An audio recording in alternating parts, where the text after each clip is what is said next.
વડોદરાની માંજલપુર વિધાનસભા બેઠક પર ભાજપની જીત, ભાજપના સતીશ પટેલની જીતની ઔપચારિક જાહેરાત જ બાકી છે। અત્યાર સુધીના તમામ 17 રાઉન્ડમાં ભાજપ આગળ છે। ભાજપ ઉમેદવાર સતીશ પટેલને 27,448 મતની લીડ મળી છે। અત્યાર સુધીની મતગણતરીમાં સતીશ પટેલે 49,631 મત મળ્યા। કોંગ્રેસના ભીખાભાઈ રબારીને 22,183 મત મળ્યા છે, પણ 27,000થી વધુ વોટની લીડ સતીશ પટેલને પ્રાપ્ત થઈ છે। માત્ર ઔપચારિક જાહેરાત બાકી છે। માંજલપુર વિધાનસભા બેઠક ઉપર ભાજપના ઉમેદવારની જીત નિશ્ચિત થઈ ગઈ છે। 27,000થી વધુ લીડ મળી છે મતોની। 19 રાઉન્ડ મતગણતરી, જેમાં 17 રાઉન્ડ પૂરા થઈ ગયા છે। 49,000 જેટલા વોટ સતીશ પટેલને પ્રાપ્ત થયા છે। ભીખા રબારી કોંગ્રેસના ઉમેદવાર, પૂર્વ રાજ્યમંત્રી, જેમને 22,183 મત મળ્યા છે।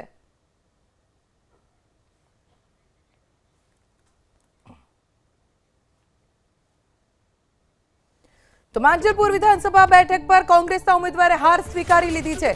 કોંગ્રેસના ભીખાભાઈ રબારીએ હારનો સ્વીકાર કર્યો। તેમણે કહ્યું કે મને જનતાનો સારો પ્રતિસાદ મળતા ભાજપે આખું પ્રશાસન કામે લગાડ્યું। મુખ્યમંત્રી, નાયબ મુખ્યમંત્રી, ધારાસભ્યોએ ધામા નાખ્યા। ભાજપે કોંગ્રેસના કાર્યકરો પર હુમલા કરાવ્યાનો આરોપ લગાવ્યો। ભાજપે ધમકીઓ આપતા મતદારો મતદાન કરવા ન નીકળી શક્યા હોવાનો પણ દાવો કર્યો। ભાજપે ચૂંટણી જીતવા દારૂ અને નાણાં વહેંચ્યા હોવાનો કોંગ્રેસે આરોપ લગાવ્યો। શરૂઆતમાં માહોલમાં હું જોતો હતો, છેલ્લી ઘડી સુધી આવ્યું ત્યારે પ્રતિસાદ એટલો બધો હતો, પ્રજાને તે ઉમળકો હતો, પણ એમનું આખું શાસન મારા પાછળ લગાવી દીધું। સામ દામ દંડ ભેદ કોઈ પણ ભોગ આ ભીખાભાઈ રબારીને હરાવો।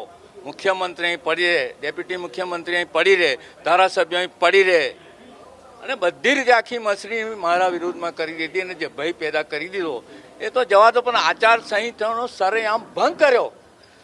ખેસ પહેરીને નીકળ્યા, ઢોલ નગારા, આ એમને જે કારસા કર્યા એને લીધે જે મારા મતદારો હતો એ મતદાન પણ ઓછું થયું, ગભરાઈ ગયા, માર્યા મારા કાર્યકરોને।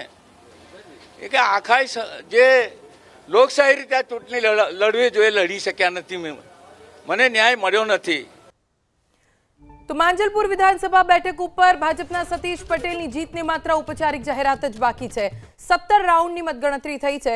અત્યાર સુધીના તમામ 17 રાઉન્ડમાં ભાજપના સતીશ પટેલ જંગી લીડ સાથે આગળ વધ્યા છે।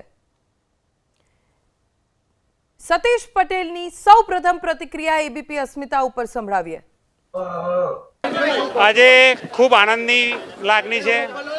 ખૂબ ભારતીય જનતા પાર્ટીના અમારા કાર્યકરો અને પ્રજાજનોનો ખૂબ હૃદયપૂર્વક આભાર માનું છું કે આ સીટ ભાજપનો જે ગઢ છે એ ગઢ પ્રજાજનોએ સાચવી રાખ્યો છે। પેટા ચૂંટણીમાં પણ કોંગ્રેસને જાકારો આપ્યો છે અને ભવ્યથી ભવ્ય જીત અમારી માંજલપુર વિધાનસભાની આજે સીટ થઈ છે, એટલે હું હૃદયપૂર્વક આભાર માનું છું। વિજયનો રસ અમારા ભારતીય જનતા પાર્ટીનો આપું છું, કે પાર્ટી સર્વોપરી છે। અમારા મોદી સાહેબ, અમારા ભૂપેન્દ્રભાઈ પટેલ સાહેબ, અમારા જગદીશભાઈ, સર્વ નેતૃત્વ, અમિતભાઈ શાહ સાહેબ, સૌનું નેતૃત્વનો હું ખૂબ હૃદયપૂર્વક આભાર માનું છું। 100% યોગેશ કાકાએ જે પ્રજાજનોમાં પ્રેમભાવ મેળવ્યો હતો એ જ પ્રેમભાવ આજે મને અહીંયા મળ્યો છે, અને યોગેશ કાકાના ઘરે પણ જઈને કાકીના આશીર્વાદ લીધા છે। એમના જે સંકલ્પો અધૂરા છે એ પણ અમે પૂરા કરીશું। ભારતીય જનતા પાર્ટીના કાર્યકરોએ મુખ્ય ભૂમિકા ભજવી છે। કાર્યકર હંમેશા પાર્ટી માટે કામ કરતો રહ્યો છે અને કરતો આવ્યો છે। લીડ કાર્યકરો અને ભારતીય જનતા પાર્ટીના અમારા પ્રજાજનોને આભારી છે, કારણ કે પ્રજાજનોએ આ લીડ આપી છે અને આ સીટને જાળવી રાખી છે। ભારતીય જનતા પાર્ટીનો કાર્યકર હંમેશા આખા હિન્દુસ્તાનમાં કોઈ પણ જગ્યાએ ચૂંટણી લડાવે તો લડવા જઈ શકે છે। અમે તો કાર્યકર છે, ભારતીય જનતા પાર્ટી કાર્ય સોંપ્યું છે, આ એક વિધાનસભાના રૂપમાં કાર્ય સોંપ્યું છે, અમે તન મન ધનથી કામ કરીશું।